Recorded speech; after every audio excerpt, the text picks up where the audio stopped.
সৰ্বানন্দ সোণোৱাল আৰু লৰিণজ্যোতি গগৈৰ বিৰুদ্ধে ৰণদংকা আপৰ প্ৰাৰ্থী মনোজ ধানোৱাৰৰ দুৰ্নীতিমুক্ত অসমৰ শ্লোগানেৰে ভোটাৰৰ কাষ চপাৰ কথাও ঘোষণা আপৰ প্ৰাৰ্থীগৰাকীৰ ধনবল বাহুবলৰ ৰাজনীতিৰ বিপৰীতে সততাৰ ৰাজনীতিত বিশ্বাস কৰিয়েই ভোটযুদ্ধত অৱতীৰ্ণ হোৱা বুলিও মন্তব্য মনোজ ধানোৱাৰে কেনেধৰণে নিৰ্বাচনী প্ৰচাৰ চলাইছে একেই গতিত আপৰ প্ৰাৰ্থীগৰাকী আগবাঢ়িছে নিৰ্বাচনৰ বাবে এই সন্দৰ্ভত আমাক সবিশেষ জনাব আমাৰ সাংবাদিক জিতুল দত্তই। এই মুহূৰ্তত মোৰ সৈতে আছে আপৰ প্ৰাৰ্থী মনোজ ধানোৱাৰ। তেখেতে বিধানসভা নিৰ্বাচনৰ পাছৰে পৰা ডিব্ৰুগড় লোকসভা সমষ্টিৰ চুকে কোণে সাংগঠনিক তৎপৰতা অব্যাহত ৰাখিছে। যিহেতু নিৰ্বাচনৰ দিনো ঘোষণা কৰিছে, দাদা আপোনাৰ পৰা জানিবলৈ বিচাৰিম, যিহেতু আপুনি সুদীৰ্ঘ সময়ৰ পৰা ডিব্ৰুগড় লোকসভা সমষ্টিৰ চুকে কোণে আপুনি সাংগঠনিক তৎপৰতা অব্যাহত ৰাখিছে। এইবাৰ লোকসভা নিৰ্বাচনত আপোনাক জনসাধাৰণে কিয় ভোট দিব? আমাৰ যিটো মূল কেম্পেইনিঙৰ যিটো এজেণ্ডা সেইটো আমাৰ একেবাৰে স্পষ্ট।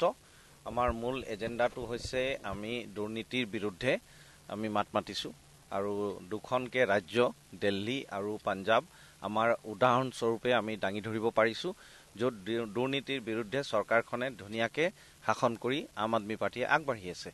আৰু তাৰ লগে লগে উন্নয়ন কেনেকৈ আনিব পাৰোঁ, ভাল স্বাস্থ্য ব্যৱস্থা আমি কেনেকৈ ৰাইজক দিব পাৰোঁ, ভাল স্কুল আমি কেনেকৈ গঢ়িব পাৰোঁ, ভাল চৰকাৰী তন্ত্ৰটো আমি কেনেকৈ ভাল কৰিব পাৰোঁ, এই গোটেই উন্নয়নৰ কথা লৈ আমি ৰাইজৰ মাজত গৈ আছোঁ। গতিকে আমাৰ মূল মন্ত্ৰটো এইটো দুটা হৈছে। আৰু তাৰ লগে লগে ডিব্ৰুগড় লোকসভা সমষ্টিটো হৈছে বিভিন্ন জাতি জনগোষ্ঠীৰ এটা মিলনস্থলী। গতিকে চব জাতি জনগোষ্ঠীৰ কিছুমান সুকীয়া সমস্যা আছে তেওঁলোকৰ। এই সুকীয়া সমস্যাখিনিক আমি প্ৰতিটা জাতি জনগোষ্ঠীক লগত লৈ কেনেকৈ সমাধান সূত্ৰটো উলিয়াব পাৰোঁ, এই ক্ষেত্ৰত আমি ৰাইজৰ মাজত কাম কাজ কৰি আছোঁ, ৰাইজক অৱগত কৰি আছোঁ যে আগন্তুক দিনত আম আদমি পাৰ্টি যদি আহে তেতিয়াহ'লে এই সমস্যাবোৰ আমি কেনেকৈ সমাধান কৰিব পাৰোঁ। এইবোৰে আমাৰ মূল মন্ত্ৰ হয় বুলি ক'বলৈ বিচাৰিছোঁ। আপোনালোকে বিগত দুটা সংসদীয় কাৰ্যকাল ৰামেশ্বৰ তেলীয়ে ডিব্ৰুগড় লোকসভা সমষ্টিটোত প্ৰতিনিধিত্ব কৰিছিলে। তেওঁ কেন্দ্ৰীয় মন্ত্ৰীও আছিলে, কিন্তু এইবাৰ দেখা গ'ল তেওঁক প্ৰাৰ্থিত্বৰ পৰা আঁতৰাই ৰাখি সৰ্বানন্দ সোণোৱালক ডিব্ৰুগড় লোকসভাৰ কাৰণে প্ৰক্ষেপ কৰিলে। এই যে যিটো সুযোগ আহিছে আপোনাৰ সন্মুখলৈ, এই সুযোগটো আপুনি এতিয়া কেনেধৰণে গ্ৰহণ কৰিব? নহয়, এইটো সুযোগ বুলি মই ক'বলৈ নিবিচাৰিম, কাৰণ আম আদমি পাৰ্টীৰ হৈছে কিছু নিজৰ এজেণ্ডাৰ ওপৰত আমি নিৰ্বাচন খেলি আছোঁ।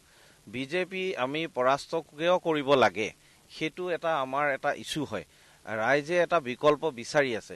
গতিকে বিজেপিৰ পৰা কেণ্ডিডেট কোন হৈ আছে, মই ভাবিছোঁ যে ৰাইজক কোনো বিশেষ প্ৰভাৱ নেপেলায়। যোনজনেই কেণ্ডিডেট নহওক, বিজেপি দলটোক লৈ ৰাইজ যাতে অতিষ্ঠ হৈ গৈছে। তেওঁলোকে এটা পৰিৱৰ্তন বিচাৰি আছে, বিজেপিৰ পৰা মুক্তি বিচাৰি আছে। আৰু সেইটোৰ কাৰণে হৈছে কি, তেওঁলোকে কেণ্ডিডেট যোনেও নহওক, যিহেতু বিজেপি দলটোক উৎখাত কৰি পঠিয়াব লাগে, তেওঁলোকে সেইটো ইতিমধ্যে এটা থিৰাং কৰিলেই, সিদ্ধান্ত ল'লেই।